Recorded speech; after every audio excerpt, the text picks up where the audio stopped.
oh, you're so right-brained, you're so left-brained. So what we're talking about today is learning styles. So a big thing in this class for me was learning that not every student learns the way I do. That's kind of hard for a teacher to grasp. When I did the disabilities module, that was the time I noticed. So maybe some of you will get it next week. Maybe some of you will get it today. So some students are stronger in one area. How many of you are definitely like stronger in one area? Like one brain is more than the other? Okay. So left brain people are more logical. They're good at math and science. They're organized. They rationalize things. They're not as emotional. How many of you are more left brain? I'm like 19 to 11. Hardcore left brain. Right brain is more like art ed majors, music people, creative, emotional, drawing, music, just things I'm not super good at. So who's more right brain?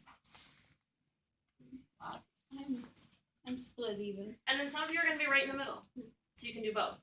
And being on one side or being in the middle, it's not a disadvantage. It's just easier if you can understand who you are, how you best learn, and understand that your students are going to fall somewhere on the spectrum.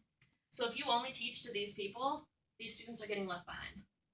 So you have to make sure that you're teaching, when you're doing math, you can't just be logical. You have to try to appeal to these people as well, help them understand.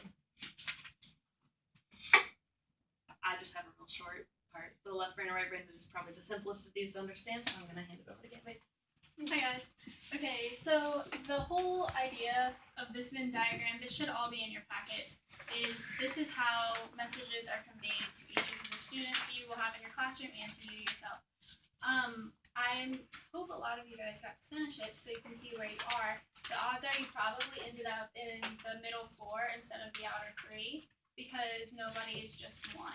And that's important to think of in your classroom because your classroom is not going to be a bunch of visual learners or a class where they only want you to lecture because nobody ever wants everybody to only lecture. So to go through these words, visual is what you would expect. This is like when you're reading an instruction manual and you prefer to look at the diagrams instead of looking or reading the actual words. But then on the other side, there's auditory, and those are the people that prefer to have things explained to them. They call their mom for directions to wherever they're going, things like that. And then there's kinesthetic. This one gets forgotten a lot. This is when you like to be hands-on. You like to maybe think of things in terms of clay and how you could build up a situation. With that being said, my part is also very short, and this will come in handy later, and it's Cassie's turn. Okay, I'm going to talk. Stop the film.